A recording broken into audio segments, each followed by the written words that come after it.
בוקר טוב and שבוע טוב, and may we have a good week. May we have a good week, בעזרת השם.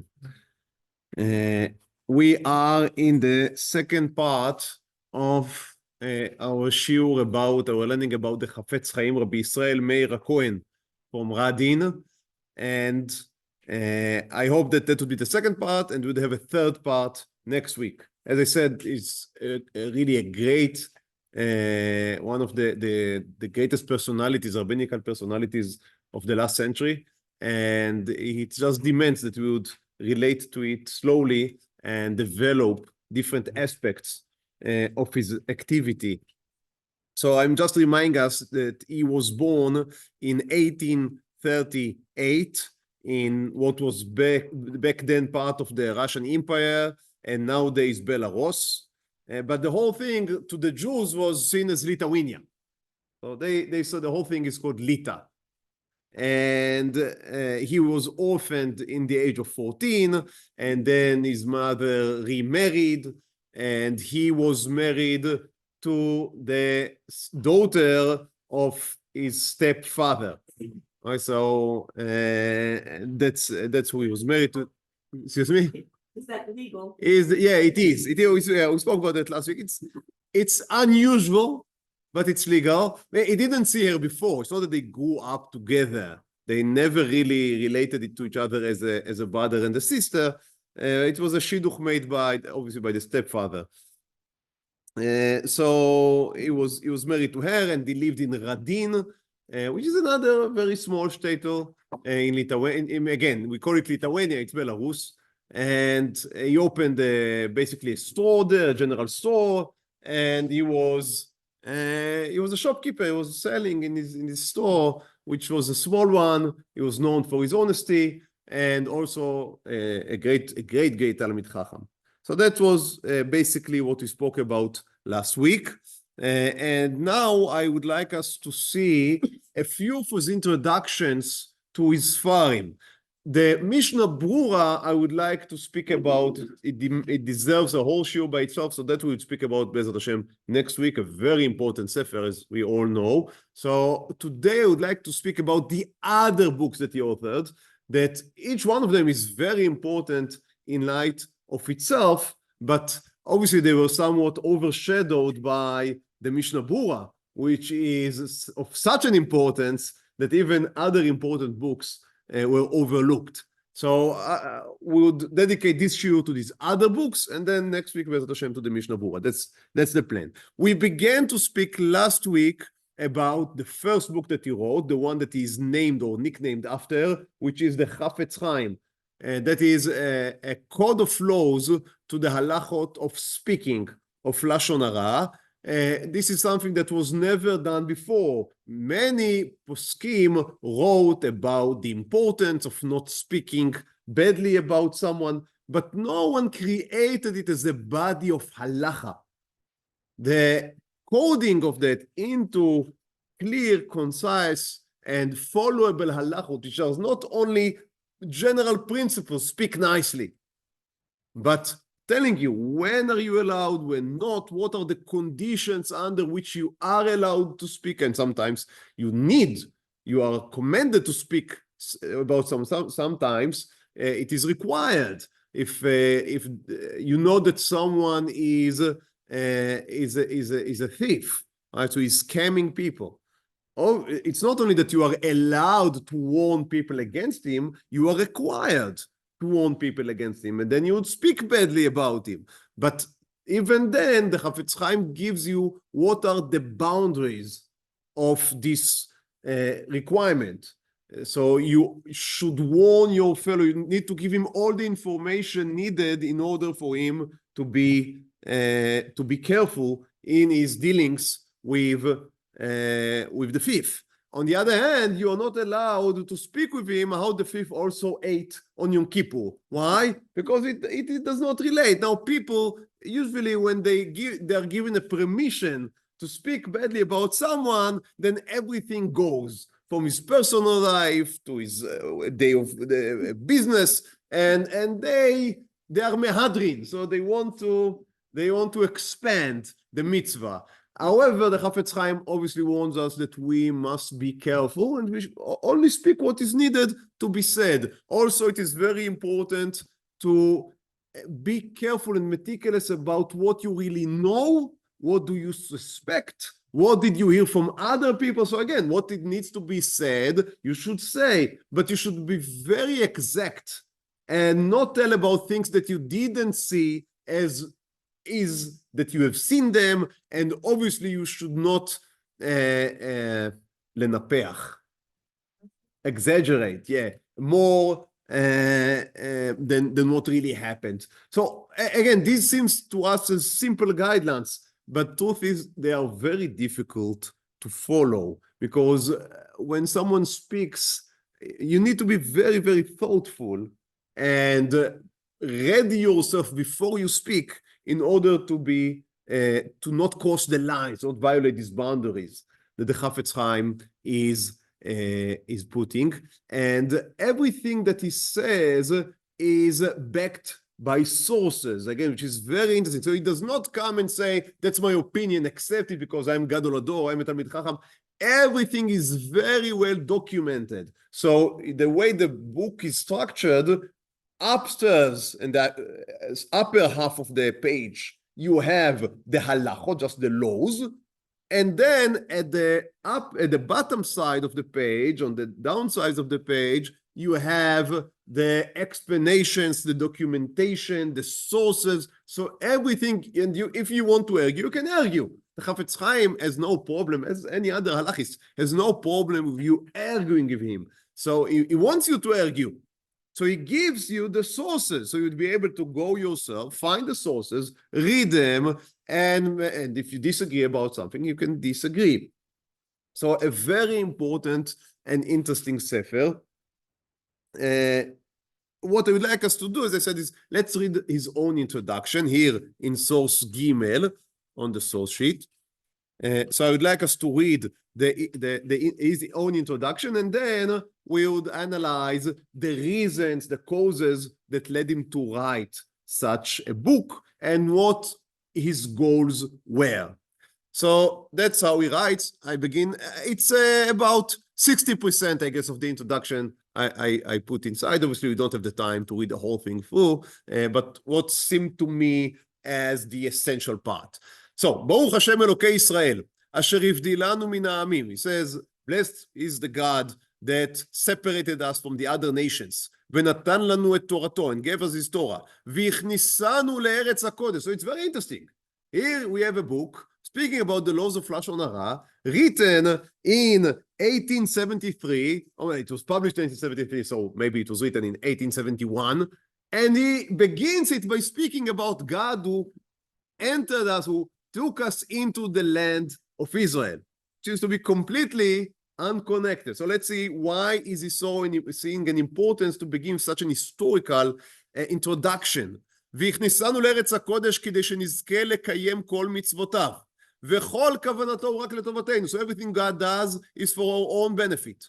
He continues with this historical exposition, and then he says, אך לבסוף ימי בית שני, at the end of the days of the second temple, גברה שנאת חינם ולשון הרע בינינו בעונותינו הרבים. So as we have reached the end period of the second temple, then he says the שנאת חינם, the baseless hatred, ולשון הרע, and the bad speaking about each other, people speaking badly about each other, גברה, that it was increased, בעונותינו הרבים, in our sins, in our many sins, ובעבור זה נחרב הבית וגלינו מארצנו. And because of that, the temple was destroyed and we were expelled from our land. So now it is clear why he sees it as important to begin with historical introduction, because he says it's not me just waking up in 1872, 1873 and deciding to publish a sefer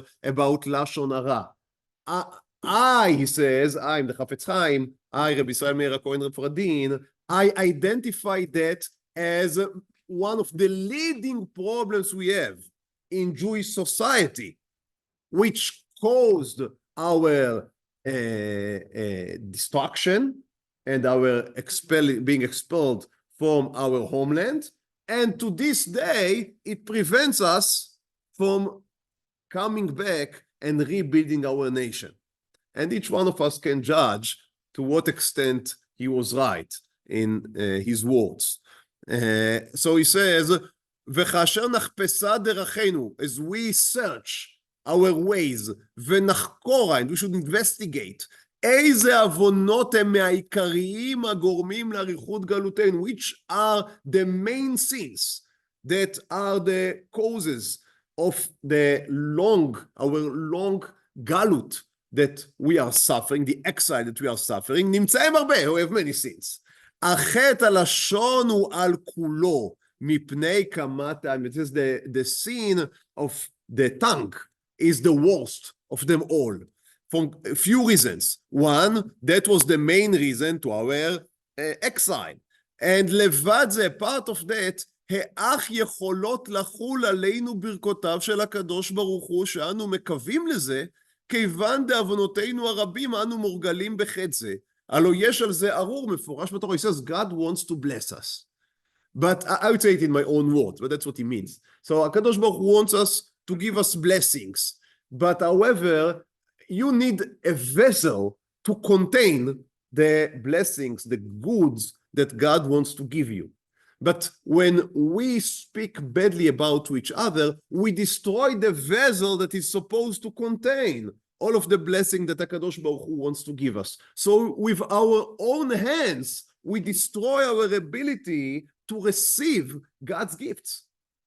Because the basis for everything is peace. The basis for everything that we can get is if we are united, if we war, we all know that war would destroy everything.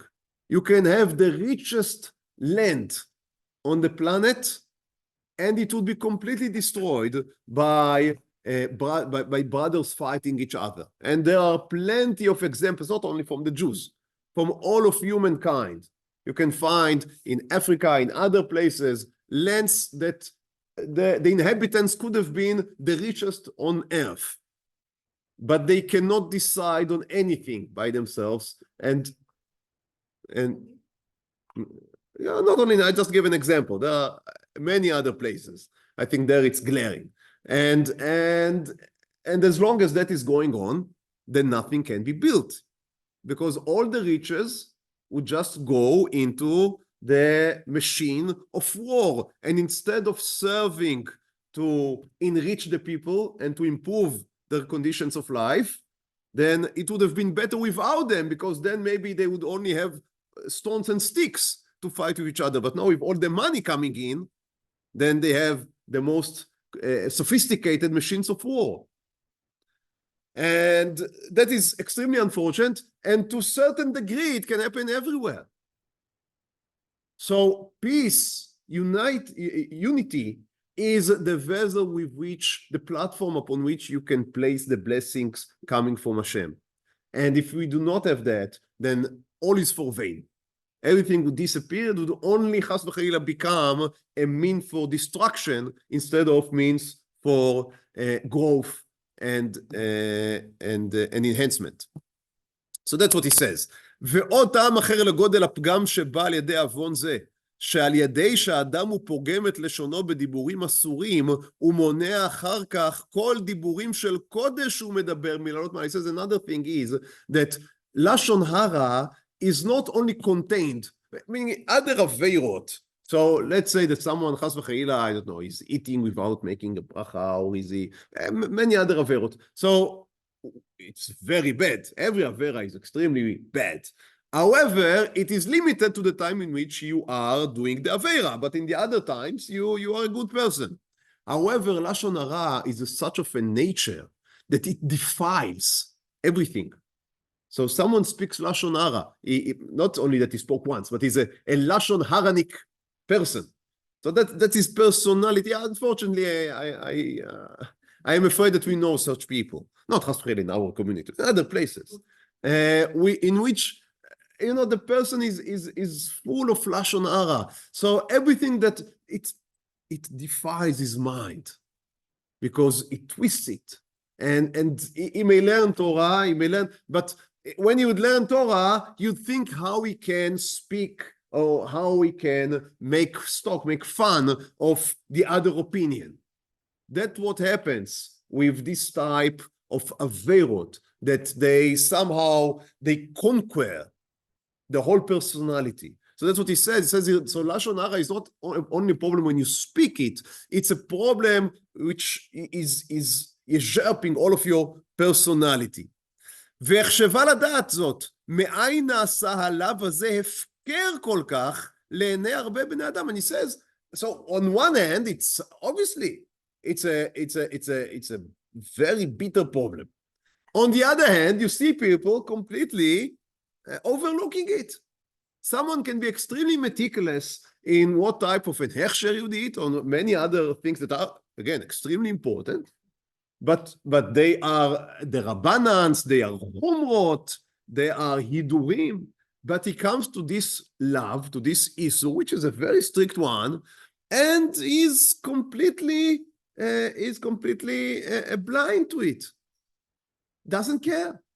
How can it be? Vitbonanti, he says, so I thought about it long and hard because I wanted to try and contribute towards somehow correcting the problem. He says, התבוננתי שזהו מכמה סיבות. There are a few reasons to that. להמון מצד אחד ולהלומדים מצד אחד. So he says there may be different reasons. There are reasons why the regular Joe in the street is speaking Lashon Hara, and there is a reason why the Talmid Chacham, the Torah, the rabbis are... Don't tell it to everyone, but they also have this problem. So he says, but these are, but he says, but it comes from different reasons. להמון מצד אחד ולהלומדים מצד אחר. ההמון אינם יודעים כלל שאיסור לשון הרע הוא אפילו על אמת. He says, many people do not even acknowledge that there is such an איסור לשון הרע. They think it's a midat chasidut. It's something for the righteous. No, the regular people, they are not affected by איסור לשון. איסור לשון הרע is not for me. It's for other people. So that's what the regular person in the street thinks. And what about the lomdim? ולבעלי תורה, and those that do know Torah, אף אותם שנתברר להם ונתאמת להם שאיסור לשון הרע אפילו על אמת. So even those that already know, they learned some גמרה, they know it's אסור to speak לשון הרע, יש מהם כמה שיצר הרע מטעה אותם בפנים אחרים. They always find good reasons because of their יצר הרע, because of the bad inclination, even inclination. They are always allowed to speak לשון הרע. Because they find heiterim. There are good heiterim. So, for example, if someone is a Rasha, you are allowed to speak Lashon Hara about him. Now, who is a Rasha? Everyone, obviously, who does not agree with me. Right? So, I can speak Lashon Hara about him. Also, there is a hater. If it's something that is known, then you can speak about it. What is known? Everything that I know is known. So I can speak Lashon Hara freely. Or another reason, you can speak, I said earlier that you are not only allowed, but you are required to speak Lashon Hara לתועלת, when it has a good reason, a good use. What is a good reason? Everything that is good for my feeling is a good, etc., etc., etc. Why is that? Because there is no halacha which would explain what are the definitions of these reasons. Because it is correct. Something that is already known, you are allowed to speak. It is correct. And something that is for good use, it is correct that you are allowed to, also required to speak about. Someone that is really a Rasha, it is correct that you are allowed to speak about. But what are the definitions of all of these heiterim? In other areas of halacha, we do not just say on Shabbat, you know, if there is a need, you can be mechalel Shabbat. No, there are very strict and clear definitions. If there is a risk to life, what are you allowed to do? If someone is sick without risk to life, very, very specific. But the world of Lashon Hara is, or was before this Sefer was written, was completely open. No boundaries, no fences. Everyone is doing whatever he likes to do. Even the Talmidei Chachamim. And you know, when this is the case, then the Yetzer Hara, when there are no clear definitions, then you are always think you are in the right. That's just how things are. Just imagine that there would be roads here and cars, and the law of traffic would be gentle and do, very nice, and always be kind to others. And only if you have to drive very quickly, then you can drive very quickly. How the streets would look like, right? You cannot just give laws of transportation according to people, kindness and gentleness and general principles. You must be very exact. What is the allowed limit of speed? And when someone comes to a cross in the road, then there is the light and green light and red light, and if you turn right, it's that way, and turn left, it's that way. It's very, very, very strict. And you go 50 centimeters beyond the line of where you are supposed to stop, then that is a crime, there's a violation, and it would be acted upon. And you cannot complain. So it's not up to general principles. The same thing must be with our tongue. Now, I think many of us feel that now in the social media, that everything is allowed more or less, just be nice. Well, does it work? No, it doesn't work. Now, you would ask people, why aren't you nice? They would have very good explanations. They would say, I went to this restaurant, and the way the service was, down of, it was very bad. So I want to warn other people they shouldn't spend their money there. Now, that's a noble cause. But what does it allow you to write?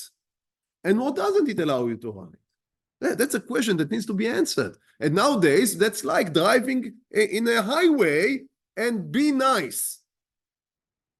Everyone has his own idea of what nicety means. And the Chafetz Chaim says, I understood that klalo shel yetzer hara pa'ulato achat mishneim, the evil inclination would either convince you that what you are speaking is not considered lashon hara, or that the person that you are speaking about is worth speaking lashon hara against. ומצד אלו הסיבות נתמוטט העניין מכל וכל, and then everything collapse. כי ממילא הורגל האיש לדבר כפי שהזדמן שיצא מפיו, because everyone has a free license, so people are just getting used to speak whatever they want.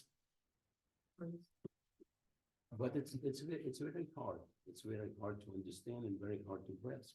Because on another hand, right now, to be very polite, it would become politically correct, like in the United States.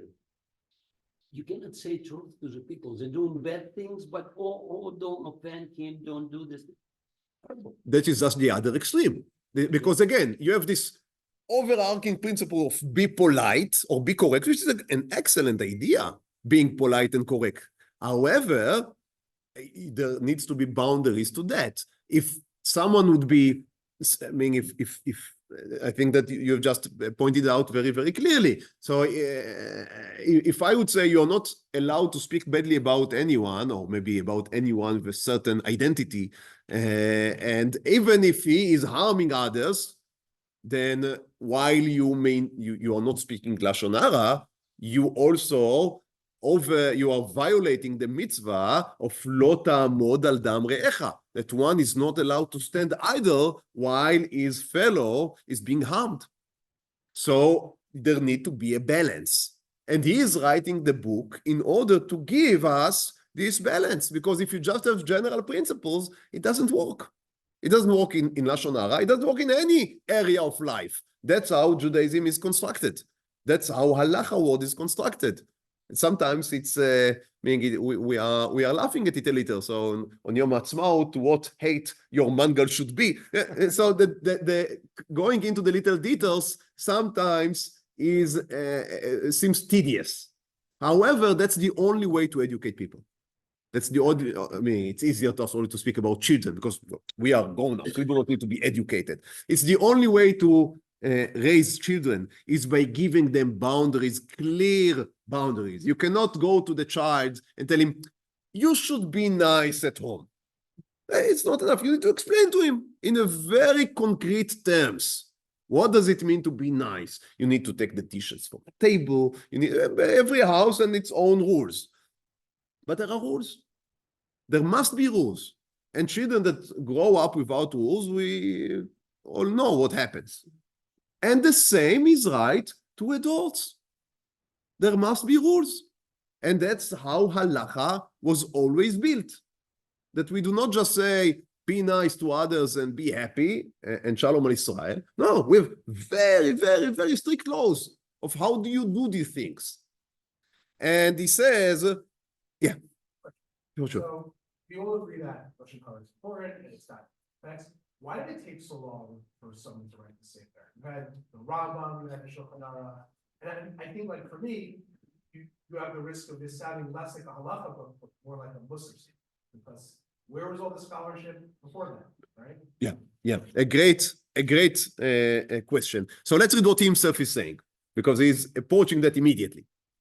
So let's see. וכל אלו, I'm in the last paragraph in source ג' וכל אלו הסיבות עיקרם מצד שלא נתקבץ במקום אחד עניין לשון הרע ורכילות, שהתבאר בו איכותם ועניינם בכלליהם ופרטיהם, אבל הם מפוזרים בש"ס ובראשונים. Says the problem always was that while the rules were written, but they were never gathered into one place, into one codex. So you have one rule in Masechet Erchin, you have one rule in Masechet Baba Batra, that's Lashon Hara in the Shas, that's basically. Now, I want to know about Lashon Hara. Why would they think to open Masechet Erchin, which its main theme is when someone is giving a donation to Beit HaMikdash, and he says that he gives the value, Erchin, Erech is value. He gives the value of the table, so the Masechet Erchin discusses the question of who do the valuation. How they came there to Lashon Hara, it's you know how the Gemara works. It's contextually, it's going from one association to the other, and somehow it hits on Lashon Hara at a certain point. And it's one of the most important sugyot in Lashon Hara. Who reaches that? So, and another sugya is in Baba, as I said, in Baba Batra, and there's another sugya in Brachot, and it's scattered all over the Shas. There is no Masechet Lashon Hara. And even the Rambam, who is the great, right, codifier, is the great codifier, who that was his work, right, that was his job, to gather all of the different halachot from the different places and make a book according to this, according to topics. However, even the Rambam בפרק ז', the 7th chapter of Deot, ורבנו יונה בשערי תשובה, שהם עשו לנו דרך סלולה בהלכה הזו, so they did begin to pave this road, אף על פי כן קיצרו מאוד כדרכם של ראשונים. They made it short. It's not long enough. It's not detailed enough. וגם יש הרבה דינים שלא בא בדבריהם, many things they didn't speak about, על כן עזרתי כגבר חלצאי בעזרת השם יתברך החונה לאדם דעת, וקיבצתי כל דיני לשון הרע ורכילות אל ספר, so I had to wake up, to stand up as a man, and he says to gather all of these halachot from the Shas, from the Poskim, from Rambam, from the Semag, from the Sharit Shuva לרבינו יונה, שהם העירו לנו העיניים בהלכה זו, so they have lit in our eyes, וגם ניקטתי איזה דינים ממה שמצאתי בתשובת מעריק, ושארי תשובה, also from other ספרים, that I was able to found. So what he claims here is that in a way what he's doing here is revolutionary, because he's creating really a monograph about something that no one wrote earlier about as a topic standing to itself. But on the other hand, he says, it's not only a revolution, but it's also an evolution. Meaning it's a growing. I'm taking things that were already created before, and I am just thickening them. Now, to be honest, I think it's more on the side of a revolution than of an evolution. It's always a question. But I think that what he is doing here was really creating something, not completely ex nihilo, not completely from nothing, but almost from nothing, almost from nothing. There was some other cause, something going on in his day, Exactly. or- So that's the next question. So if it's not really just a natural growth, the Mishnah Brura, for example, is more or less a natural growth. The Shulchan Aruch was there. There were poskim the Torot on the Shulchan Aruch as the Magen Avraham, as the Taz, as the Pitrei Tshuva before him, and he's updating the materials. We would speak Bezrat Hashem next week. However, here, when we speak about Lashon Hara, that's something new. So what is pushing him in this direction? I would give a few reasons. It's not mine. Nothing that I speak here is mine. But that's what was written by his son. Let's read from what his son had written, and also what other had estimated for his reason. So let's see, source Daled, that's from the biography his son wrote on him.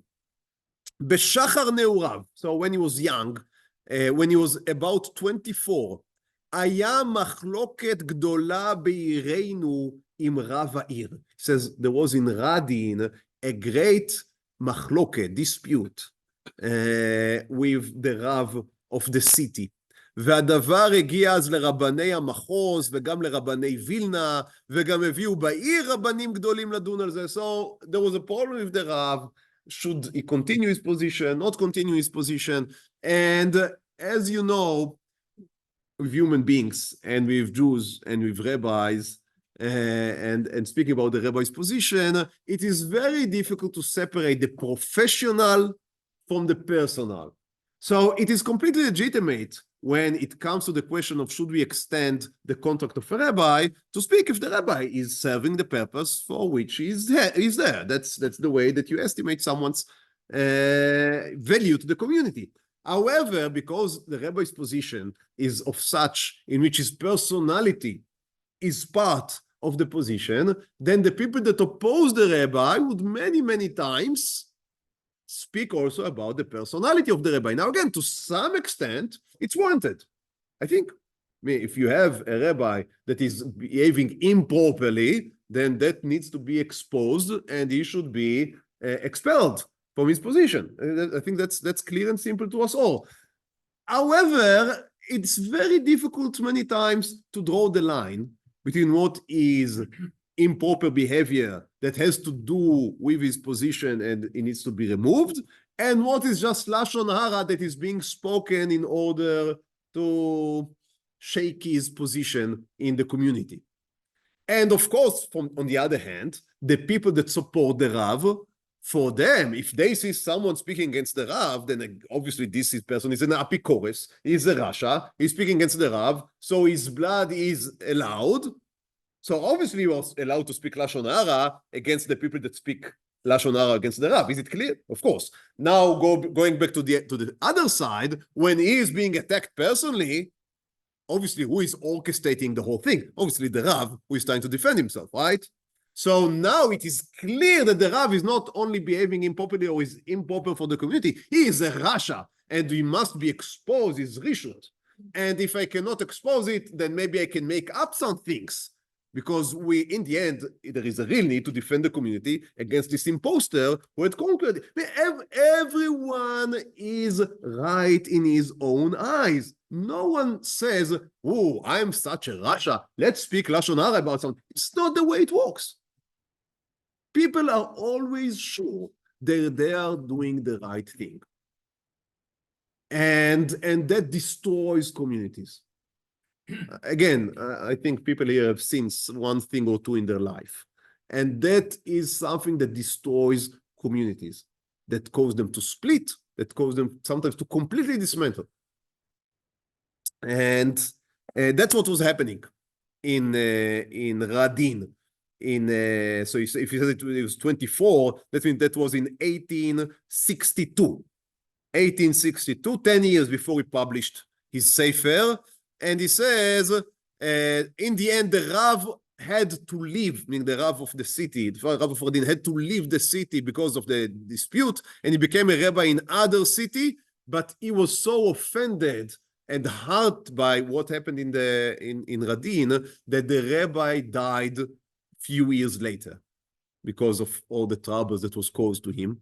השמוע בעירנו כי המריבים עם הרב נענשו בעולם הזה בקרב שנים. Also, the people that made the dispute in the city died in a few short years. So to the two sides of the machloket, again, I am sure, without knowing the people personally, I am sure that all of them were sure that that's a machloket לשם שמיים, they fight for the sake of heaven. Why not? But isn't it nowadays that everyone is sure that he's fighting for, not only the sure, I'm sure it's correct. They are fighting for the sake of heaven and for the sake of the state of Israel. They destroy the state in the process. That's all. But that's the price that we have to pay, right? That's I don't know even what to say, because it's just human nature. And what the Chafetz Chaim sees here is that maybe we have an option to stop it by trying to teach people what should be said and what should not be said, and what balance can we strike. Now, we have to learn the Sefer in order to decide if it is feasible or not. But at least now we have some tools that we can work with. ואשר לא ערכו השנים אחר זה שהחל לעסוק בענייני לשון הרע ורכילות, אשער כי המריבה הגדולה הזאת הרתיחה את רוחו הטהור לצאת מקרן זווית שלו ולהרעיש שמיים וארץ על קלקול כוח הדיבור. So he says, it seems to me, his son says, he never told me that, but it seems to me that that was the immediate reason that moved him to write his sefer about Lashon Hara, when he saw with his own eyes the harm, the damage that Lashon Hara can inflict on a city and on a community. ובכן אין פלא, מה שרבים ושלמים טמאים, מניין ידע צדיק כזה, כל אופני הדילטורין והערמומיות שיש בין מוציאי דיבה. אמנם כאשר הקדמנו, ראה מעשה ונתקבצו אצלו חומר רב מהסכסוכים והמריבות במשך שני המחלוקת. Many people ask me, how Chafetz Chaim was such a tzaddik and sat in the yeshiva, in his room, how did he knew about all of these filthy things that people may say? So his son says that because he lived in the city during these years and he saw all the bottom of the barrel to where people can reach when they speak Lashon Hara, and again, everything, of course, is only for the right. That was without social media. And that was before social media. Yeah, you're right. But however, that's how his son analyzed. And many times things do not happen only because of one reason. But there is a complex array that pushes someone to do not only one simple reason. So that may be the final trigger that caused the Chafetz Chaim to write his book. However, that was not the first dispute in the history of Am Yisrael. Other rabbis also saw great disputes, and he didn't push them into writing such a book. So I would want to add two additional elements. One is that, as we have seen in his introduction, the Chafetz Chaim saw Lashon Hara as the major obstacle on the path to redemption. And as the Chafetz Chaim, and we would see it Be'ezrat Hashem with many other Sfarim, was saying that he was a great believer in redemption, I think that's an understatement. He was someone that saw Geula as standing around the corner. There are stories, again, I cannot grant you to the stories, but there are stories that wherever he was driving or was going, you always had a suitcase with a nice suit. Because he said, if the Mashiach would come, I would like to be able to immediately dress properly for him. So if the story is right or not, I don't know, but he was responsible for creating a koilel, a learning group for kodshim, for korbanot. Why? Because he said, we need to be prepared when Bet HaMikdash would be beat. Now, that's not a story. That's something that is a historical fact, that he raised funds and supported people to sit and learn kodshim.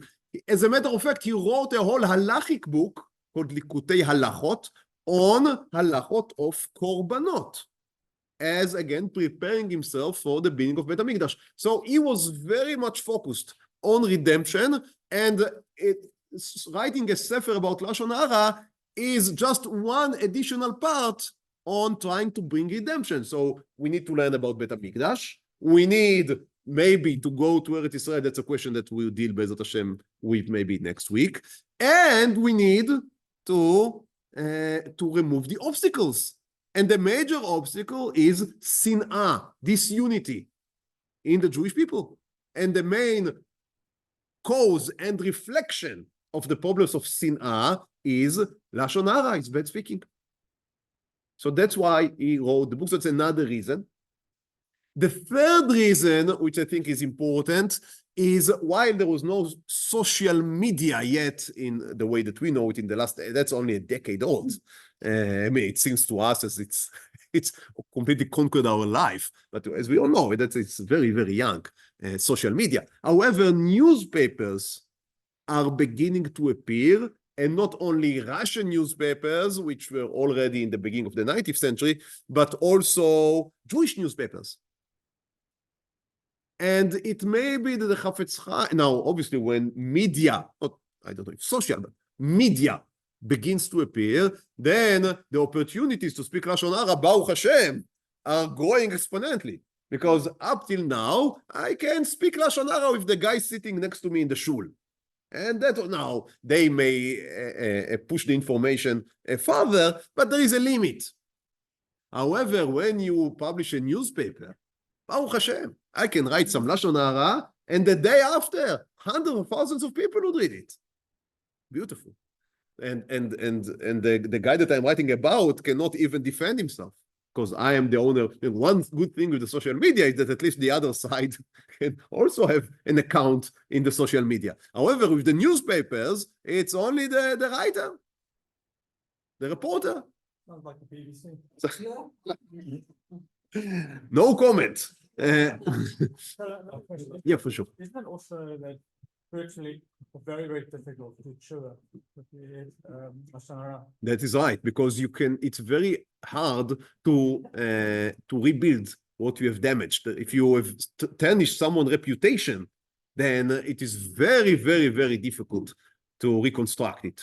That is very right. And again, the newspapers, as you know, are experts in that, because you can always write a headline, and 2 weeks later, when it seems that it is completely wrong, then you'd publish an apology in small, very small letters in the middle pages of the newspaper, right in the left bottom side.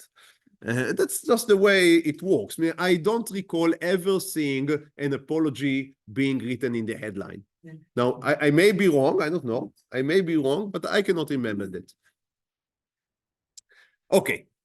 So these 3 reasons may have been his motivations to writing the book. So again, the specific local reason or motivation, that is the dispute in Radin, and B, the very global thinking of redemption and removing the obstacle to redemptions, and also just the modern, for his time, contemporary technology advance and social advance of newspapers, which may have caused him to write his sefer. However, I have to say that to I read the book, there is nothing there about newspapers. So either that he thought that they are completely unallowed, at least what have been in his times, or I don't know. I mean, there were already newspapers. It's difficult for me to know why I didn't write about them, because it is an important question. The balance between what is the need for the public to know and what is allowed to be published, that's a question that 100 years later, we are still working on figuring it out. And there are different approaches.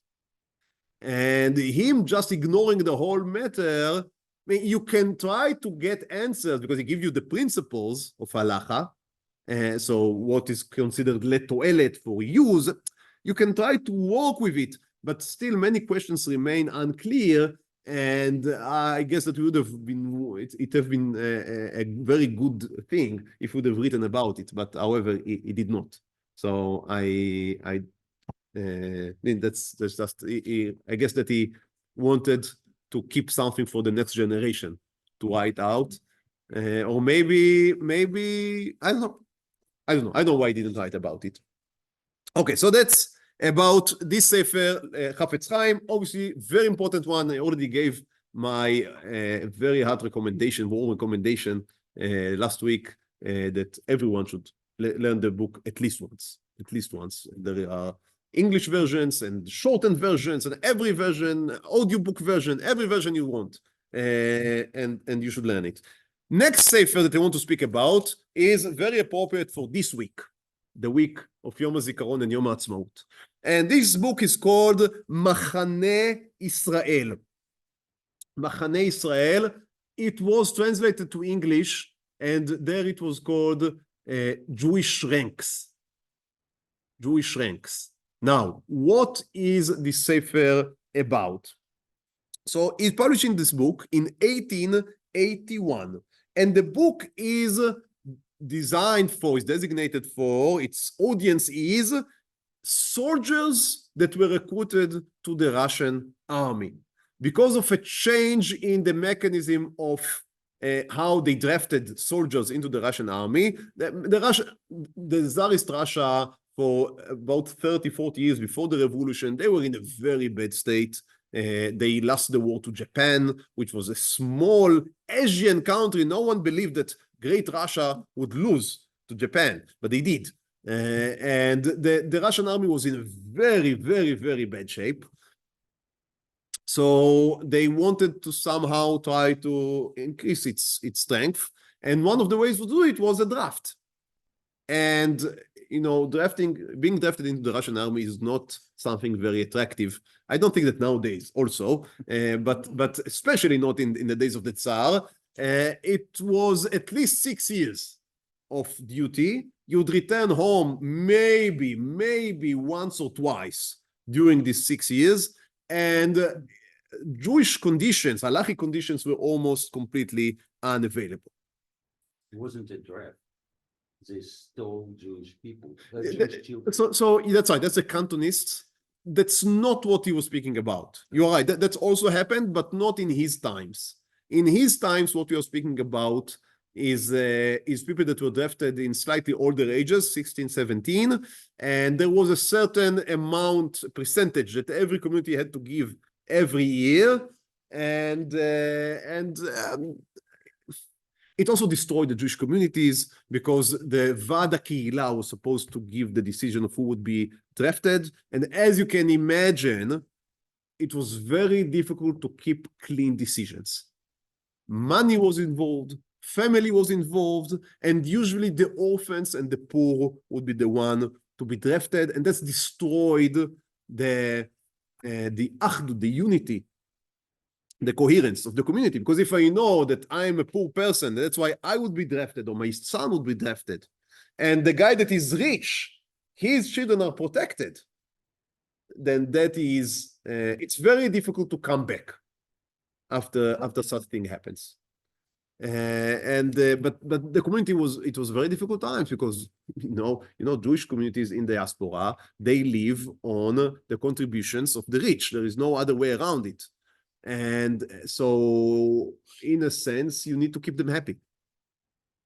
And also, they can go to the government usually and also walk behind the community's back. So, I don't blame anyone there. And also, it's hard to blame the rich people for wanting to defend their children from going to the army. Right? That's also, I think, is understandable. But the bottom line was that it destroyed the community. It created a lot of havoc on the sense of shutfut.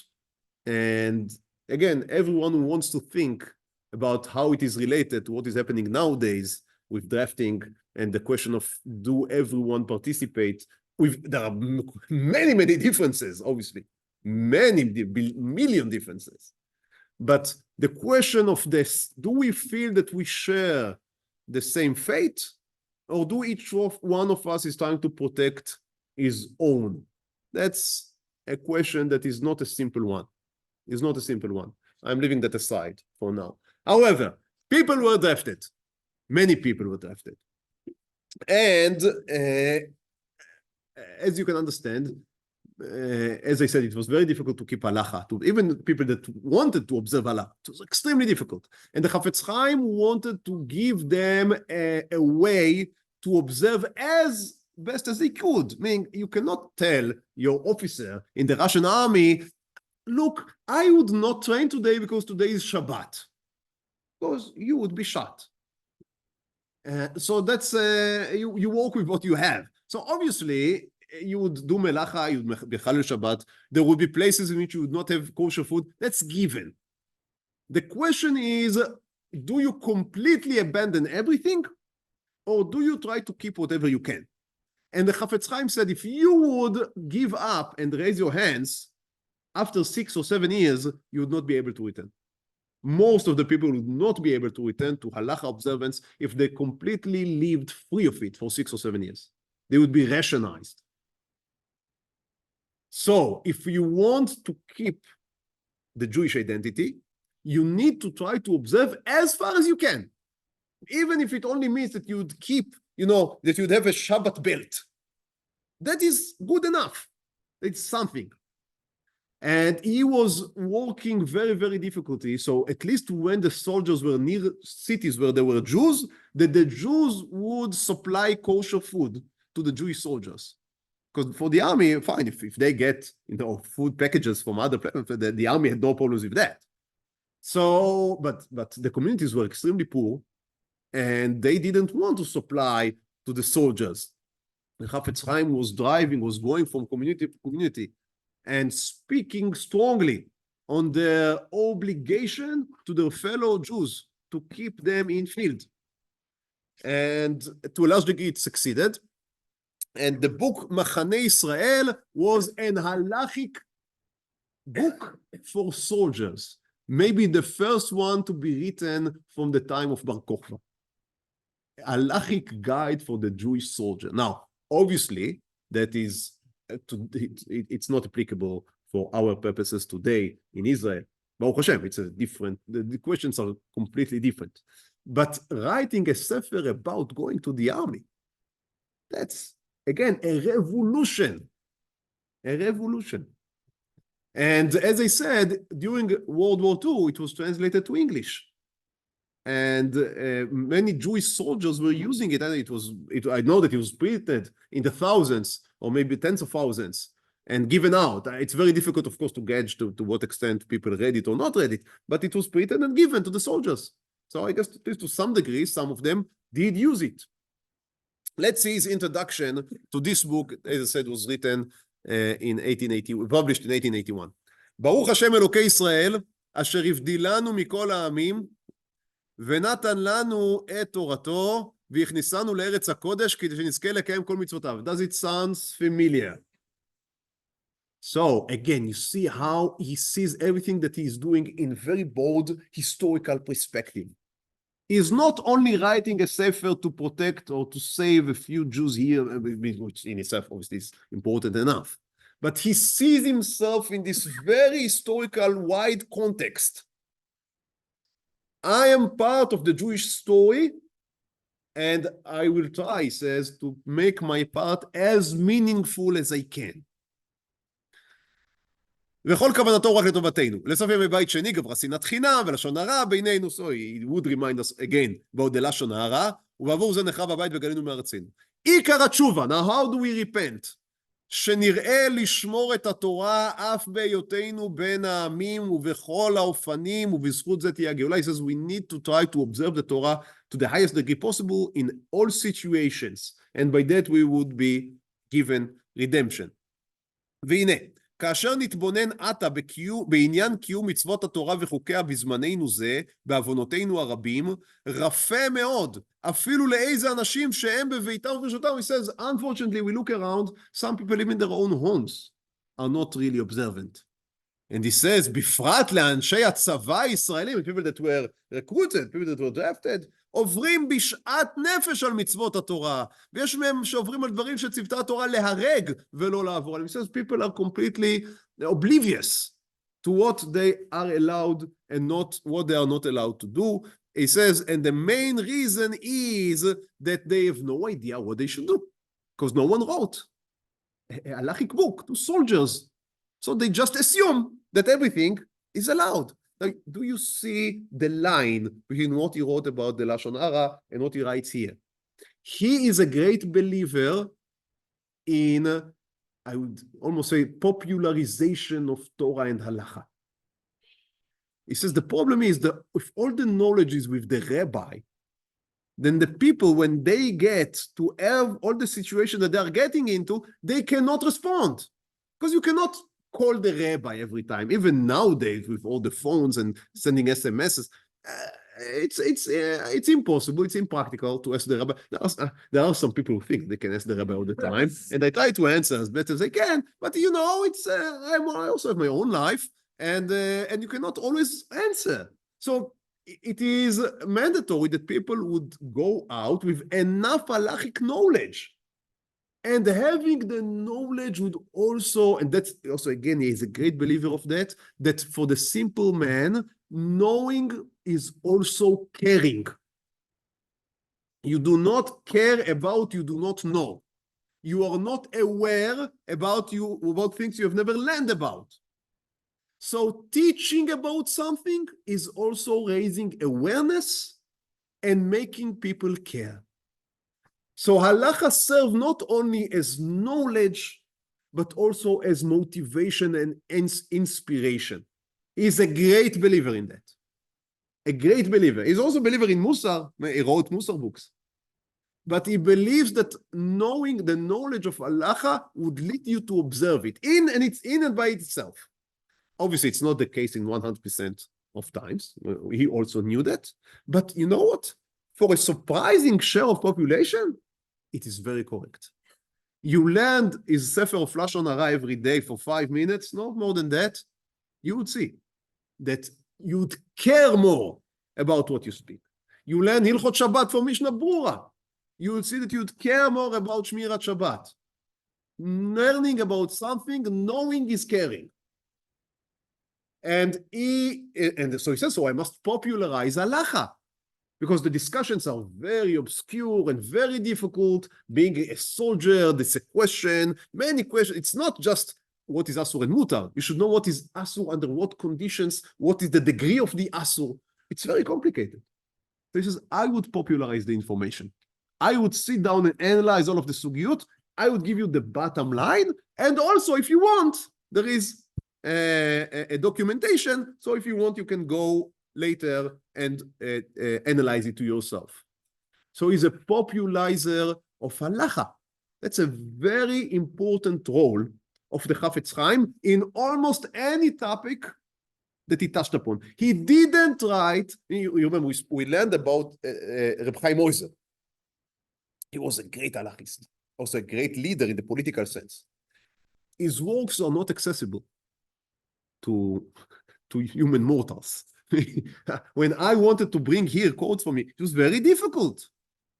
It was very difficult because his works are extremely difficult to read. You need to have a very rich background in halacha in order just to be able to survive a few lines. The Chafetz Chaim wrote, he was a Gaon, but he wrote with the explicit intention that if you are able to read Hebrew, you are able to read the Sefer. That is the threshold, right? That you need to be able to read Hebrew. If you're not able to read Hebrew, then you have a problem. He would also write later in Yiddish. But at least in the beginning, so that's the only demand. But in Russia, the situation was that almost all of the people who were able to read back then was able to read elementary Hebrew. Even the soldiers drafted into the Russian army would be supposed to be able to read such a Hebrew.